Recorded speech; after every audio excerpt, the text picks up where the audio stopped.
Hello everyone, good morning all. How are you? I think all are good. So let's start next 20 questions of our stats.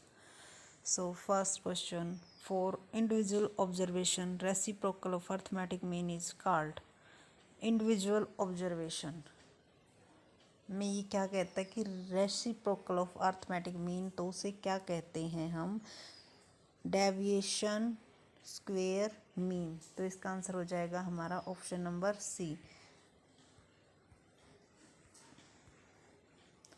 तो जो हमारा arithmetic mean होता है उसके reciprocal को आप क्या कहते हैं, डेविएशन स्क्वेयर मीन, यानी कि option number C. If arithmetic mean is 20 and harmonic mean is 30, geometric mean calculate करना है। ज्योमेट्रिक मीन को कैलकुलेट करने का हमारा क्या फॉर्मूला था, square root arithmetic mean multiply harmonic mean. तो अब इन दोनों को मल्टीप्लाई करेंगे तो 600 आ जाएगा। तो 600 हमारा किसका स्क्वायर होता है, किसके आसपास आप इसका एस्टिमेट भी लगा सकते, क्योंकि दोनों तीनों में ही बहुत बहुत ज़्यादा क्या है, दूरी है। तो देखो इसका आंसर 24.94 ही आएगा। उसके बाद है coefficient of skewness method in which basics of measuring is decile and percentile is classified as. इसमें क्या कहा गया कि कोफिशेंट ऑफ स्क्यूनेस के जो मेथड हैं हमने किए थे, डिसाइल और परसेंटाइल पर किसने ज़्यादा जोर दिया था, केली ने। तो केली कोफिशेंट ऑफ स्क्यूनेस। उसके बाद है 24th question, coefficient of skewness method in which basics of measuring is decile and percentile is classified as. तो decile and percentile, coefficient of skewness, decile और परसेंटाइल पर ये दोबारा यही रिपीट हो गया क्वेश्चन। इसका आंसर क्या आ जाएगा, ऑप्शन नंबर सी। केलीज ने परसेंटाइल और डिसाइल दोनों पर क्या दिया था, ज़्यादा जोर दिया था। उसके बाद है 3 time of difference between mean and median. 3 time mean और 3 टाइम मीन और मीडियन के डिफरेंस को जब हम डिवाइड कर देते हैं स्टैंडर्ड डेविएशन से, तो कोफिशिएंट ऑफ स्क्यूनेस का ये कौन सा मेथड हो गया, मीन और मीडियन किसने किया था, ये कार्ल पियर्सन ने। कार्ल पियर्सन ने इन पर मीन और मीडियन और मोड पर ध्यान दिया था। लेकिन अगर मोड इल डिफाइंड होता है तब हम इस मेथड्स का यूज़ करते हैं कोफिशिएंट ऑफ स्क्यूनेस को निकालने में। उसके बाद 26 question, method of calculating coefficient of skewness by Karl Pearson method is using 4 type of distribution that are.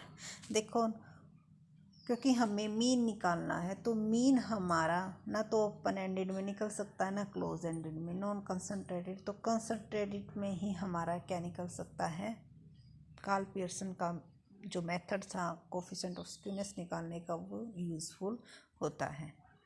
उसके बाद है 27 question, distribution whose mode is not well defined and classes of distribution are open ended use coefficient of skewness. जब open ended हो तो उस time हम किसको use करेंगे, ओपन एंडेड है तो हमारे क्या निकाल सकते हैं हम, अगर मीडियन पता है हमें, ठीक है, मीडियन निकाल सकते हैं ओपन एंडेड में, क्योंकि उनका हमें फर्स्ट और लास्ट नहीं चाहिए। तो जो प्रोफेसर बोले का है वो हम यूज कर सकते हैं किस में, ओपन एंडेड क्लासिफिकेशन में। लेकिन कार्ल पियर्सन का जो मेथड है वो बहुत ही ज़्यादा जो है मीन पर इफेक्ट होता है, और मीन बहुत ज़्यादा किससे अफेक्टेड होता है, एक्सट्रीम आइटम से। वो ऑल ऑब्जर्वेशन पर बेस्ड होता है मीन हमारा। तो इसीलिए हम कार्ल पियर्सन का मेथड यहाँ पर यूज नहीं कर सकते, कहाँ पर, ओपन एंडेड डिस्ट्रीब्यूशन में। उसके बाद है 28 question, coefficient of skewness by Karl Pearson professor Kelly and professor Bowley's consider as. तो ये देखो यहाँ पर एक बार कोफिशिएंट ऑफ स्क्यूनेस, तो कोफिशिएंट ऑफ स्क्यूनेस कैसा मेजर है हमारा, रिलेटिव मेजर है किसका, स्क्यूनेस का, तो रिलेटिव मेजर ऑफ स्क्यूनेस। और ये हमने बताया था कि रिलेटिव और एब्सोल्यूट मेजर में क्या डिफरेंस होता है। एब्सोल्यूट मेजर किस में आता है, यूनिट्स में आता है जिसमें हम निकाल रहे हैं, और रिलेटिव मेजर हमारा परसेंटेज और किस में आता है, रेशो में आता है, जिसकी वजह से हम क्या कर सकते हैं, रिलेटिव मेजर को आपस में कंपैरिजन कर सकते हैं, एब्सोल्यूट मेजर को हम कंपैरिजन नहीं कर सकते। उसके बाद 29th question, considering probability distribution if mode is greater then median. Mode क्या है, ज़्यादा है, किससे, मीडियन से। तो किस केस में, तो mode is greater then median, ये किस केस में होता है हमारा, जिसमें हमारा हाईएस्ट मोड होता है, वो हमारा होता है लेफ़्ट स्क्यूड में। लेफ़्ट स्क्यूड में हमारा मोड सबसे ज़्यादा होता है। उसके बाद है 30 question, frequency distribution whose most value are distributed to left or right of mode is classified as। अगर तो मोड क्या होता है, जो जिसकी बहुत ज़्यादा वैल्यू लेफ़्ट और राइट दोनों साइड होती हैं, तो उसमें क्या हो जाते हैं, हमारे दो मोड निकल आते हैं, उनको क्या बोलते हैं हम, bimodal. Option number C. In a negative skew distribution order of mean median and mode. Negative skew distribution, negative skew distribution में हमारा क्या होता है, मीन सबसे कम होता है, उसके बाद हमारा मीडियन होता है, और मोड सबसे ज़्यादा होता है। तो अब यहाँ पर आप देखो, मीन सबसे कम, मीडियन और मोड, ये किस केस में है, ओनली हमारे ऑप्शन नंबर बी में। तो आंसर हमारा हो जाएगा ऑप्शन नंबर बी। उसके बाद 32 question, distribution whose outlier are higher value is consider, यानी कि जिसमें लास्ट में सबसे ज़्यादा वैल्यू होती है, तो इसमें हमारा क्या होगा, मोड सबसे बड़ा होगा, और मोड सबसे बड़ा किस में होता है, लेफ़्ट स्क्यूड में, यानी कि ऑप्शन नंबर सी इसका आंसर हमारा हो जाएगा। उसके बाद distribution which has outlier with relative lower value, outlier पर लोअर वैल्यू है, तो वहाँ पर हमारा क्या निकल के आएगा, मीन निकल के आएगा।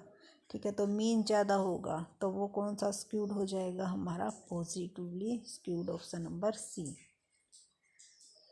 देखो, जो हमने कल स्क्यूनेस की वीडियो डाली थी उसमें से लगभग क्वेश्चंस आपको, अगर आपने वो वीडियो देखी है तो एक भी क्वेश्चन ऐसा नहीं है जो हमने वहाँ पर नहीं करवाया था। हर एक क्वेश्चंस को हमने बहुत ही आसानी से और बहुत ही सरल शब्दों में करवाया था। तो ऑब्जेक्टिव टाइप क्वेश्चन करने से पहले आप एक बार वो वीडियो देख लेना, ताकि फिर सभी के आंसर आप अपने आप दे पाओ। और फ़ायदा भी तभी है जब आप पहले अपने आंसर देखो कि आपके अकॉर्डिंग क्या होना चाहिए, फिर उनके साथ मैच करो। अगर आपको रॉन्ग लगता है तो आप कमेंट सेक्शन में हमें बताना। उसके बाद है, in measure of skewness absolute skewness is equal to.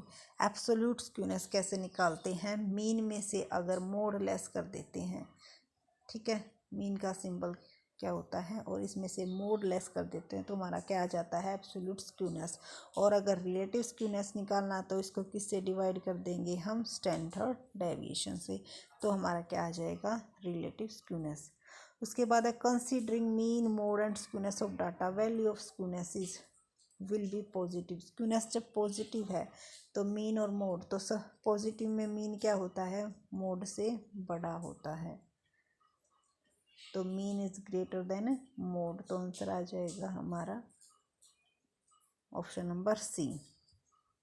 36 question, consider a set of observation whose mean is 14 and mode of some set of observation is 12, value of skewness around central value. तो क्या पूछी गई है, skewness पूछी गई है। Skewness कैसे count करते हैं हम, मीन में से क्या लेस करके, मोड लेस करके स्क्यूनेस की वैल्यू आ जाती है। तो 14 में से 12 में माइनस करेंगे तो कितनी आ जाएगी, 2 आ जाएगी, तो इसका आंसर आ जाएगा हमारा ऑप्शन नंबर ए। उसके बाद है question number 37, mode of set of 20 observation is 18 and skewness of observation around central value is 5, then calculating value of arithmetic mean of observation is. तो 20 ऑब्जर्वेशन है और उनका मोड कितना है 80 है, तो मोड की वैल्यू हमें पता चलेगी 80। स्क्यूनेस पता चलेगी हमें कितनी है 5 है। तो स्क्यूनेस कैसे निकालती है हमारी, मीन में से हम क्या लेस करते हैं, मोड लेस करते हैं तो स्क्यूनेस निकल जाती है। इसका भी पता है हमें क्या है, ये 5 है और मोड का ही पता है कितना है 18 है। तो यहाँ माइनस का सिंबल है, इस साइड जाएंगे तो क्या हो जाएगा प्लस हो जाएगा। तो 18 + 5 कितना आएगा हमारा 23। ऑप्शन नंबर ए इसका आंसर हो जाएगा।